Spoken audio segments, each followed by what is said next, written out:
Assalamualaikum warahmatullahi wabarakatuh.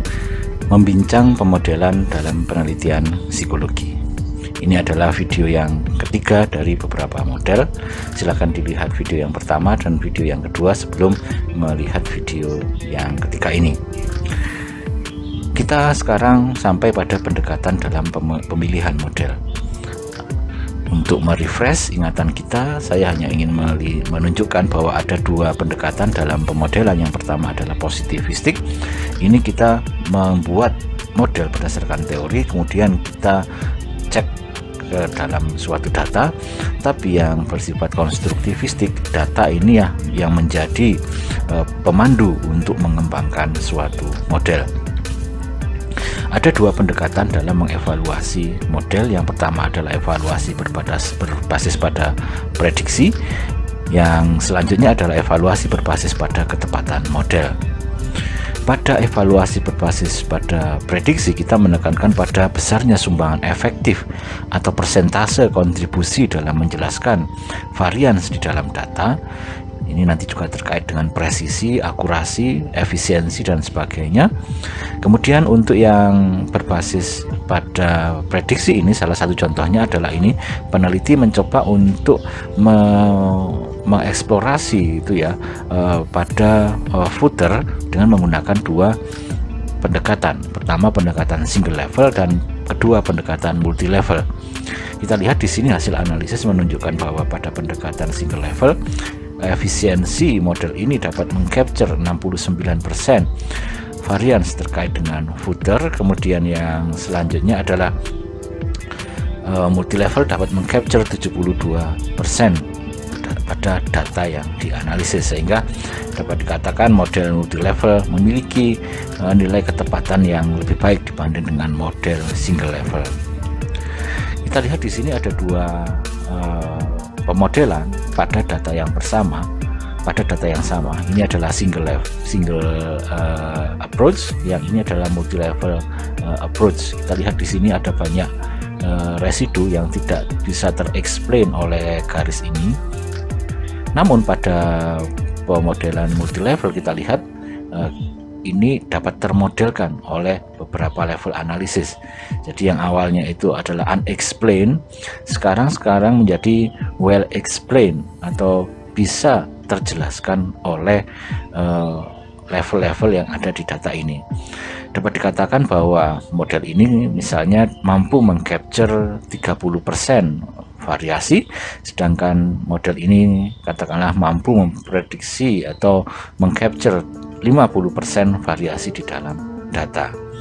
Dapat dikatakan model yang kedua ini memiliki indeks ketepatan lebih tinggi dibanding dengan model yang pertama. Ini adalah contoh pada data yang sama saya menerapkan berbagai macam model hubungan. Ada hubungan yang bersifat linear, logaritmik, dan sebagainya.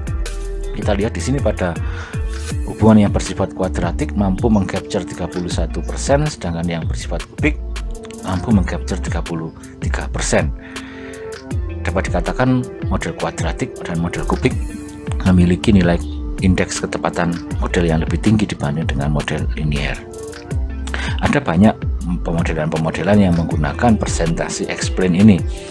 PLS misalkan ada juga yang salah satu frameworknya menekankan pada persentase kemampuan untuk mengcapture varians dalam data. Kemudian evaluasi berbasis pada model fit. Nah, ini ada banyak indeks ketepatan model yang dikembangkan oleh peneliti.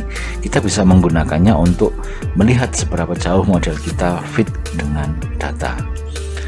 Jadi model itu berusaha untuk mengcapture data. Katakanlah ini suatu data, ada berbagai macam keragaman di sini. Ada keragaman yang bisa tercapture oleh hal-hal yang ada di dalam model ini. Namun juga ada hal-hal yang tidak bisa tercapture oleh hal-hal di dalam model yang namanya residu. Nah, semakin banyak residu ini, maka model akan menurun ketepatannya. Namun banyak varians yang ada di dalam di sini bisa tercapture oleh model, maka model akan memiliki indeks ketepatan yang tinggi. Ini menunjukkan dua perbedaan atau dua kutub dalam pemodelan SAM. Yang pertama adalah model baseline atau independent model. Yang selanjutnya adalah saturated model atau model jenuh. Baseline model adalah tidak logis karena tidak mungkin X1 dan X2 dalam fenomena manusia itu bersifat independen, pastilah memiliki keterkaitan. Dapat dikatakan ini terlalu sederhana, terlalu pesimistik, tidak berani memberikan hipotesis untuk mengkaitkan X1 dan X2. Sebaliknya, jika kita terlalu menekankan pada data, di mana data pasti akan memiliki keterkaitan antara satu dengan yang lain meskipun itu tidak relevan. Jika kita terlalu menyerah terhadap data, pola berpikir kita tidak efektif dan tidak ada gunanya, karena bisa jadi ada hal yang tidak relevan, misalkan ini, namun tetap di dalam model ini kita libatkan. Nah, pemodelan fit di dalam SAM itu bergerak antara baseline dan saturated model. Inilah yang dinamakan dengan propose model, model yang kita uji untuk dibandingkan dengan data. Dari sini tidak semua panah kita gunakan, tidak semua parameter itu diestimasi. Misalkan di sini tidak ada parameter korelasi antara X1 dan X3 karena itu tidak relevan. Memang hasilnya tidak sebaik saturated model, namun kita memiliki fungsi yang lebih sederhana daripada saturated model. Ketika model fit di sini katakanlah bagus dan itu sebagus saturated model, maka saya lebih memilih model ini daripada model ini yang terlalu tidak efektif atau terlalu bergerak ke kiri yang terlalu tidak logis. Ini bukan suatu model, namun identifikasi domain, dan ini juga bukan suatu model, namun suatu konstruktivis karena describing data. Jadi tidak mengembangkan model, namun menggambarkan suatu data. Ini contoh indeks ketepatan model dalam SAM. Ada berbagai macam indeks, ada CFI, GFI, dan sebagainya, ada RMC. Bagaimana dengan gambar pemodelan ini? Ini bukan model karena terlalu saturated, terlalu jenuh. Ada banyak hal-hal yang dilanggar di sini. Memang hasil tingkat fitnya akan lebih tinggi daripada tidak sebanyak panah yang ada di sini. Dan model ini terlalu bergerak ke kanan. Jadi katakanlah ini ibaratnya bukan suatu positivistik, namun ini adalah konstruktivistik, menggambarkan data. Sesuatu panah-panah yang tidak relevan, yang seharusnya tidak ada di dalam model dan melanggar prinsip pengukuran, itu kita libatkan. Jadi ini adalah konstruktivistik, bukan positivistik. Jadi ini describing data. Jadi ada banyak pertimbangan. Ketika kita terlalu kaku, itu kita underfit. Tapi ketika kita terlalu menyerah pada data sehingga lekuk-lekuannya itu sangat kompleks dan kita tidak memiliki pandangan terhadap fenomena ini, kita dapat dikatakan overfitted. Ini juga tidak berguna. Yang berguna adalah ketika kita bisa menggambarkan data namun tidak seluas yang overfitted dan tidak sederhana underfitted. Nah, inilah yang kita maksud dengan indeks model dengan indeks ketepatan yang bagus. Jadi di sini kalau ini underfitted itu high loss dan low accuracy.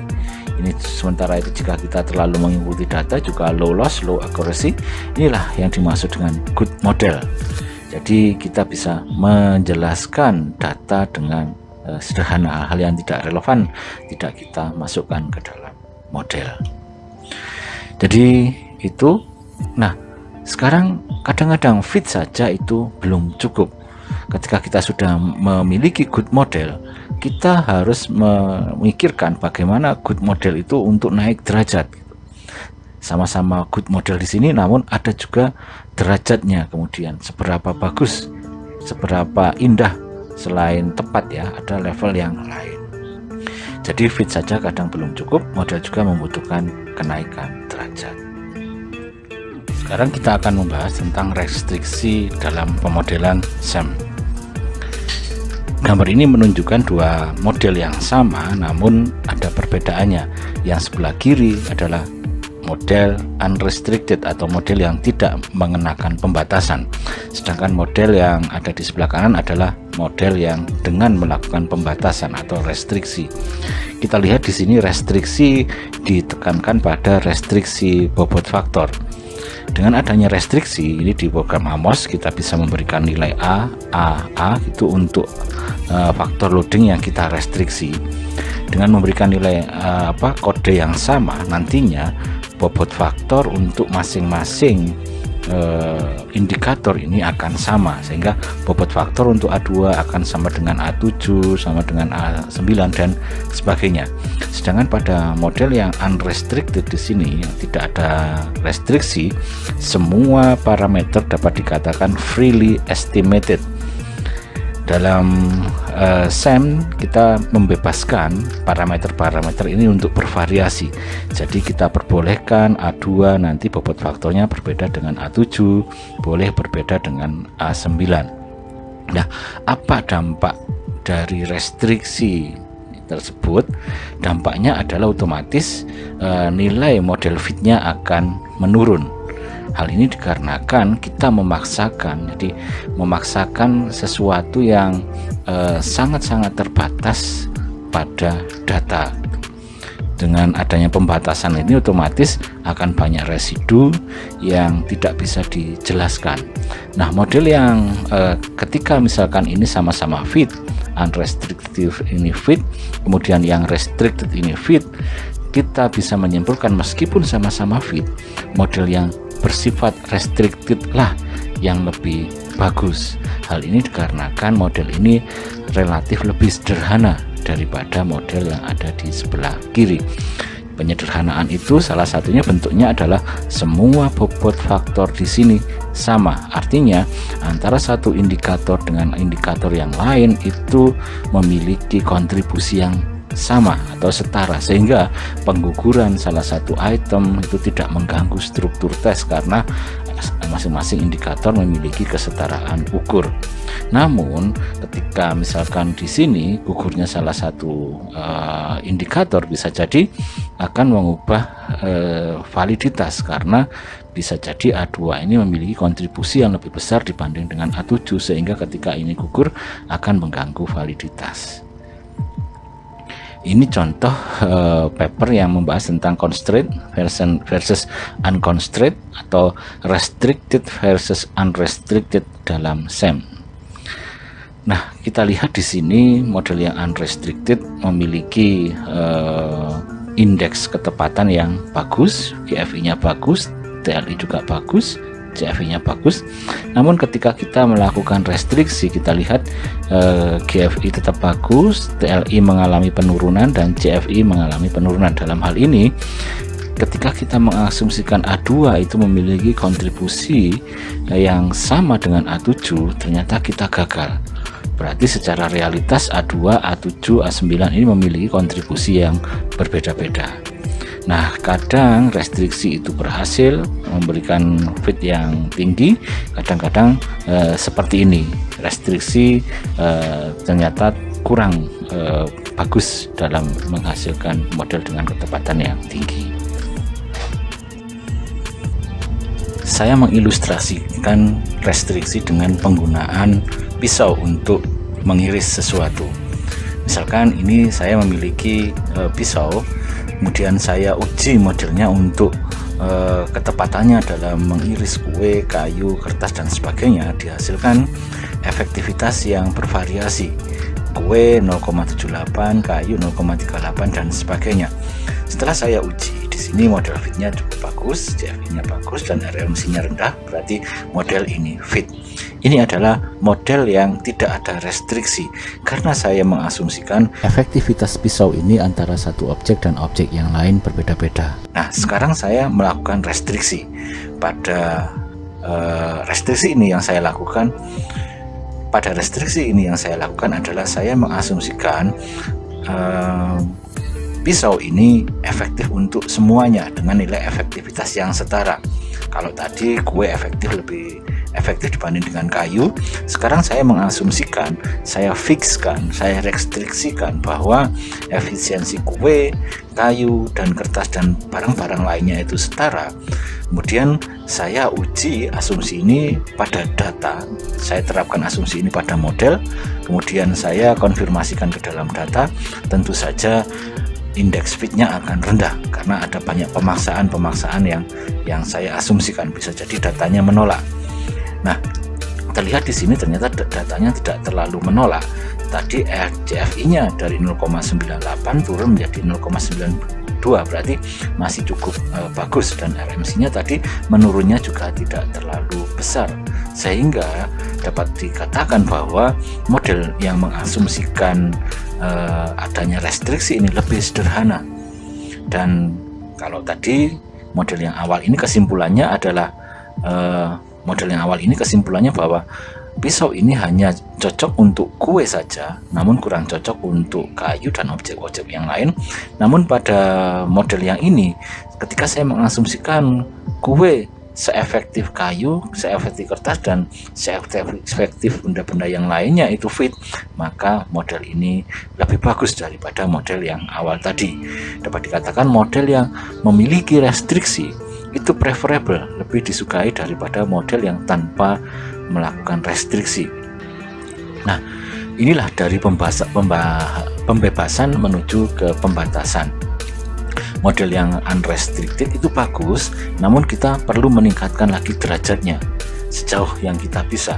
Kadang-kadang kita hanya bisa di level restriksi hanya pada faktor loadingnya, kadang kita bisa meloncat lebih jauh untuk merestriksi hingga pada residualnya. Nah, banyak literatur yang memaparkan proses restriksi ini. Jadi kalau hanya fit itu adalah levelnya mudah, jadi level bangun tidur. Tapi kalau level restriksi itu level yang sulit, sudah spring up di sini. Nah, kita mungkin mencoba sampai di mana level restriksi yang bisa kita lakukan. Nah, berikut ini adalah uji restriksi di dalam SAM. Nah, filosofi uji di dalam SAM adalah model yang unrestricted atau model full kita bandingkan dengan model restricted. Kemudian dengan melalui chi-square difference, jadi chi-square model yang restricted dikurangi dengan yang full model akan menghasilkan ini. Ketika kemudian ini kita lihat di tabel, kemudian jika tidak signifikan dapat dikatakan ketepatan model restriksi dan unrestriksi itu sama bagusnya. Ketika sama bagusnya, saya cenderung memilih model yang lebih sederhana. Nah, kita lihat di sini seperti yang saya jelaskan di atas, ketepatan model unrestriksi itu lebih rendah dibanding dengan full model. Jadi chi-square-nya itu selalu lebih tinggi daripada unrestricted. Dan ketika selisih chi-square ini tidak signifikan, dapat dikatakan model unrestricted itu sebagus model yang unrestricted.